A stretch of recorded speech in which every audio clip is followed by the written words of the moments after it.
For 4 years in the United States of America, we had a president who stood up at press conferences and talked tough about Vladimir Putin, and then Putin invaded Ukraine and destroyed a significant chunk of the country. The path to peace and the path to prosperity is maybe engaging in diplomacy. We tried the pathway of Joe Biden, of thumping our chest and pretending that the President of the United States' words mattered more than the President of the United States' actions. What makes America a good country is America engaging in diplomacy. That's what President Trump is doing. Can I ask you? Sure. Yeah? Yeah. Okay. So he occupied our parts, big parts of Ukraine, part of East and Crimea. So he occupied it on 2014. So during a lot of years, so I'm not speaking about just Biden, but those time was Obama, then President Obama, then President Trump, then President Biden, now the President Trump, and God bless, now President Trump will stop him. But during 2014, nobody stopped him. He just occupied and took. He killed people. You know what the contact line? 2015. 2014. 2014 is Well, 2014. Yeah. So I was not here. Yeah, but That's exactly right. Yes, but during 2014 till 2022, the situation the same. The people have been dying on the contact line. Nobody stopped him. You know that we had conversations with him, a lot of conversation, my bilateral conversation, and we signed with him, me, like a new president. In 2019, I signed with him the deal. I signed with him, Macron and Merkel, we signed ceasefire. Ceasefire. All of them told me that he will never go. We signed him with gas contract. Gas contract. Yes, but after that, he broken this ceasefire. He killed our people and he didn't exchange prisoners. We signed the exchange of prisoners, but he didn't do it. What kind of diplomacy, JD, you are speaking about? What do you mean? I'm talking about the kind of diplomacy that's going to end the destruction of your country. Yes, but if you are not strong... Mr. President, with respect, I think it's disrespectful for you to come into the Oval Office and try to litigate this in front of the American media. Right now, you guys are going around and forcing conscripts to the front lines because you have manpower problems. You should be thanking the President for trying to bring an end to this conflict. Have you ever been to Ukraine that you say what problems we have? I have been to. Come once. I've actually watched and seen the stories, and I know what happens is you bring people, you bring them on a propaganda tour, Mr. President.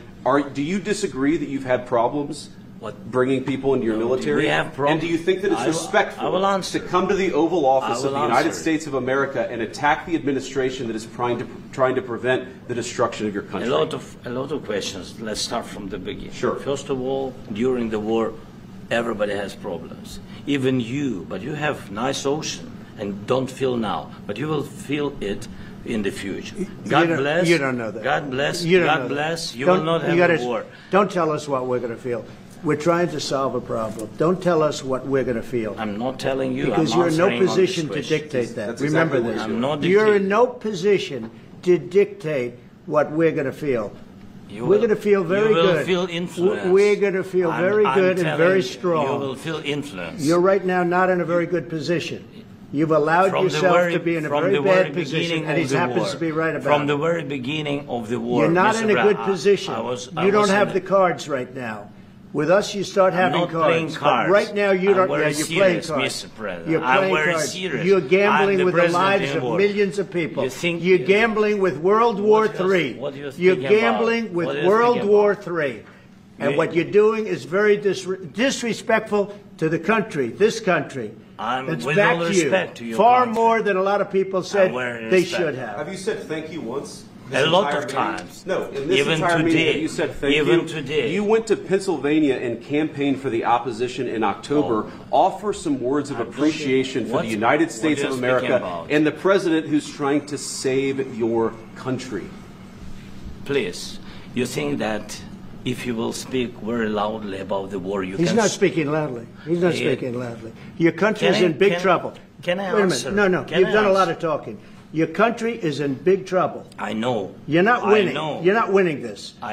you have a damn good chance of coming out okay because of us. Mr. President, we are staying in our country, staying strong from the very beginning of the war. We've been alone, and we are thankful. I said thanks you haven't in been this alone. cabinet, you and not only in this cabinet. We gave you, through this stupid president, $350 billion.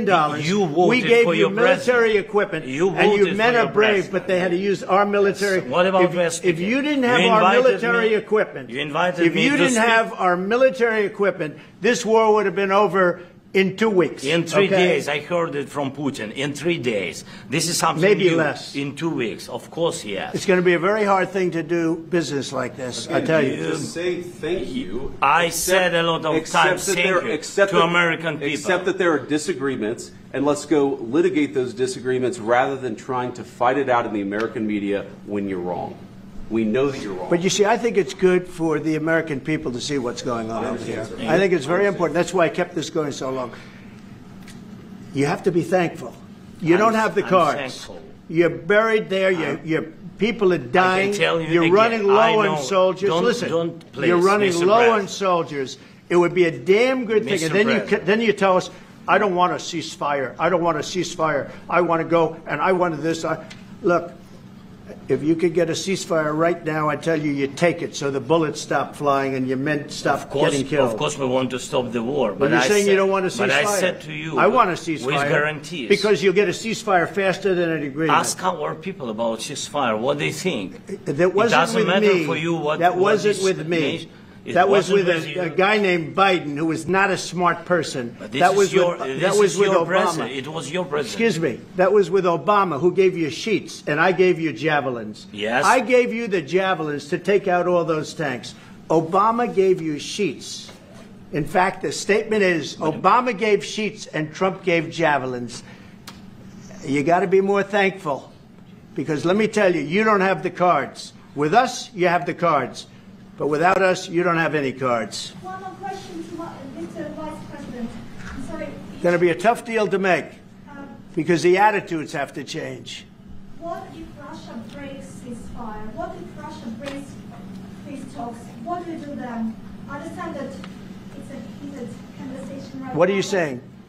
She's asking, what if Russia breaks the ceasefire? What if anything? What if a bomb drops on your head right now? Okay? What if they broke it? I don't know. They broke it with Biden because Biden, they didn't respect him. They didn't respect Obama. They respect me. Let me tell you, Putin went through a hell of a lot with me. He went through a phony witch hunt where they used him and Russia. Russia. You ever hear of that deal? That was a phony Hunter Biden, Joe Biden scam. Hillary Clinton, Shifty Adam Schiff. It was a Democrat scam. And he had to go through that. And he did go through it. We didn't end up in a war. And he went through it. He was accused of all that stuff. He had nothing to do with it. It came out of Hunter Biden's bathroom. It came out of Hunter Biden's bedroom.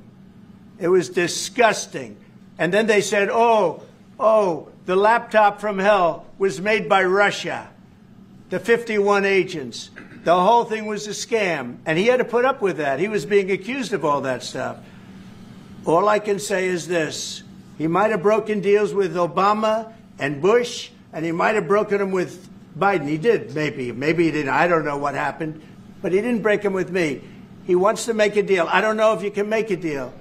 The problem is I've empowered you to be a tough guy. And I don't think you'd be a tough guy without the United States. And your people are very brave. But you're either going to make a deal or we're out. And if we're out, you'll fight it out. I don't think it's going to be pretty, but you'll fight it out. But you don't have the cards. But once we sign that deal, you're in a much better position. But you're not acting at all thankful. And that's not a nice thing. I'll be honest, that's not a nice thing.